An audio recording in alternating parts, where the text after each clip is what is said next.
ডাকগুলো দেওয়া হচ্ছে কমিশনের যারা এখানে কর্মরত, ডিএম যেরকম ডিইও ডিস্ট্রিক্ট ইলেকটোরাল অফিসার, তারা নাকি মমতা ব্যানার্জির ইনস্ট্রাকশনেই এই কাজগুলো করছেন। এই যে তুমি যে গেলে, তোমার যে এই হয়রানি তো হলো, এই হয়রানিটাও হওয়ার নেপথ্যে নাকি মমতা বন্দ্যোপাধ্যায়ের ইনস্ট্রাকশন রয়েছে। আরে কি করে হতে পারে? এআই ইউজ করার সিদ্ধান্ত তো মমতা ব্যানার্জির নয়, ইলেকশন কমিশনের। এআই দিয়ে নাম ট্রান্সলেট করা হবে, এটা ইন্ট্রোডিউস কে করেছে এসআইআর সিস্টেমের মধ্যে? Election commission of India. আর সেই এআই এ ট্রান্সলেট করতে গিয়ে আমার বাংলা বানান ভট্টাচার্য, ওটাকে ইংলিশে প্রনাউন্সিয়েশন অনুযায়ী ট্রান্সলেট করতে গিয়ে ভট্টাচার্য ভিও টিটিএ টিএইচএ আর জেও ওটা করে ফেলেছে। আর আমার আধার কার্ডে BHA TTA টিএইচএ R Y A Bhattacharya লেখা।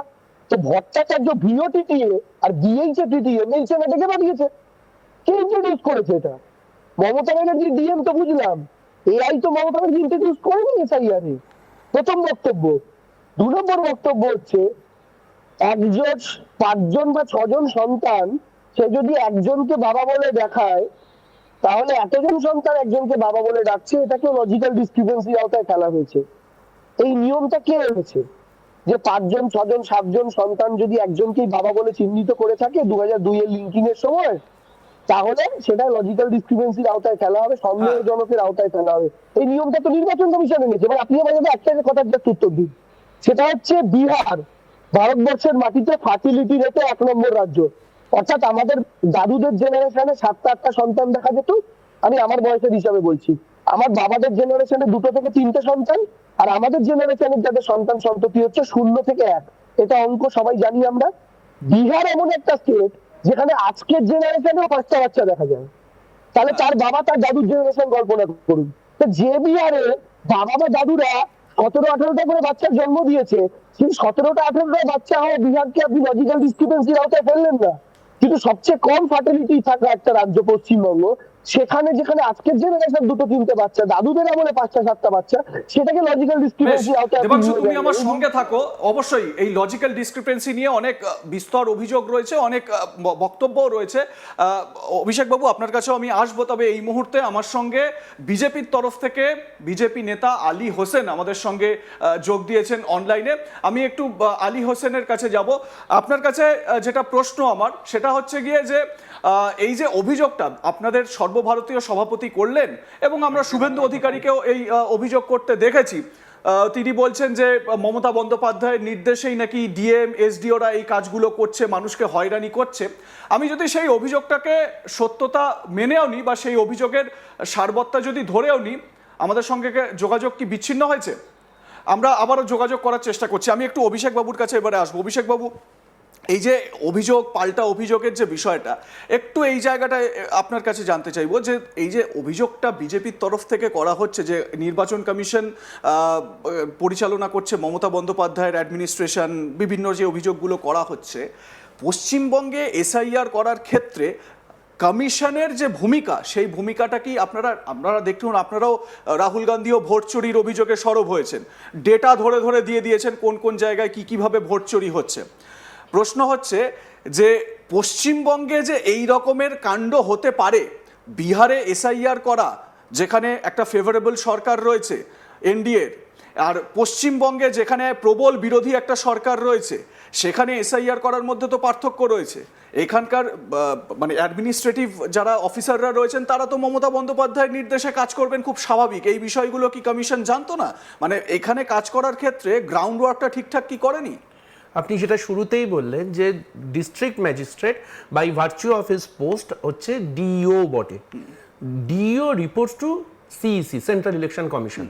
যে অভিযোগটা নীতিন নবীন করেছেন, তার মানে কিন্তু সেই অভিযোগটা জ্ঞানেশ কুমারের বিরুদ্ধে হয়েছে, যে জ্ঞানেশ কুমার সেই ডিইও কে শোকজ করেনি। এবার আপনি একজন সঞ্চালক, ইউ রিপোর্ট টু আজ তাক। আপনি যদি আজ তাকের এডিটোরিয়াল পলিসি না মানেন, আপনাকে শোকজ করার দায়িত্ব কার? আমার। 1 নম্বর। 2 নম্বর কথা হচ্ছে, যেটা সত্যিটাকে let's call spade a spade. Mamata আমি যে বিধাননগর বিধানসভা থেকে লড়াই করি যে সুজিত বোসের বিরুদ্ধে, সেখানে আমি দেখেছি যে দেবাংশুদের উন্নয়নের জোয়ারে সামিল হয়ে প্রয়াত দ্বিজেন মুখোপাধ্যায়রা ভোট দিতে এসছেন। কালকে হেমন্ত মুখোপাধ্যায় আসবেন কিনা, কিশোর কুমার আসবেন কিনা আমরা জানি না, সেটার জন্য এসআইআর দরকার। কিন্তু দুর্ভাগ্যটা কি বলুন তো, ক্লাস 5 এর ভগ্নাংশটা পড়লে আপনি জানতেন যে লব এবং হর, মানে ভগ্নাংশ উপরে থাকে লব, নিচে থাকে হর। লব মানে ডিনোমিনেটর নিউমারেটর, নিচটা হচ্ছে বেস ডেটা, সেটা আগে করতে হয়। সেটা হচ্ছে কি বলুন তো, সেটা হচ্ছে জনসংখ্যার গণনা, জনগণনা। 2002 সালেও এসআইআর হয়েছিল, সমস্যা কেন হয়নি বলুন তো? 2001 সালে জনগণনাটা হয়েছিল, সেই সময় কংগ্রেসের সরকার ছিল না, সেই সময় বাজপেয়ী সরকার ছিল, কিন্তু বাজপেয়ী ক্লাস 5টা পড়েছিলেন। সমস্যাটা হচ্ছে নরেন্দ্র মোদী নিজেই বলেন যে উনি স্কুলে যাননি, এবার ক্লাস 5-এর ভগ্নাংশের ক্লাসটা উনি মিস করে গেছিলেন, ওই কারণে এই সহজ সাধারণ যুক্তিগুলো উনি বোঝেননি। লজিক্যাল ডিসক্রিপেন্সি নিয়ে আজকে দেবাংশুরা যে বক্তব্যগুলো তুলতে পারছে, তার সত্যিই তো সারবত্তা এখানে রয়েছে। আমি কর্মসূত্রে একজন তথ্য প্রযুক্তিবিদ, এআই দিয়ে যদি নাম জেনারেট করা হয়, আপনার নাম যদি হয় মাখনলাল সরকার, এআই বলে দেবে আপনাকে বাটার রেড গভর্নমেন্ট। এবার বাটার রেড গভর্নমেন্ট ট্রান্সলেট করলে হবে না, এই বাস্তব সহজ সত্যগুলো বুঝতে হবে। That is why it is artificial, ওটা ম্যানুয়াল ইন্টেলিজেন্স নয়। এবার সমস্যাটা হচ্ছে এই প্রশ্নগুলো করবার জন্য আপনার 6টি সন্তান থাকবে কি 7টি সন্তান থাকবে, সঞ্জয় গান্ধীর হাম দো হামারে দো কেন সর্বত্র একই রকম ভাবে হয়নি? কেন নরেন্দ্র মোদীর বাবারা মানে জনসংখ্যা নিয়ন্ত্রণ করেননি? নরেন্দ্র মোদীর কেন 6টা ভাই? এটা তো ভারতবর্ষে অন্য গরিব মানুষের কেন 6টা ভাই? এই প্রশ্নটা কখনো নির্বাচন কমিশনের আয়ত্তাধীন হতে পারে না।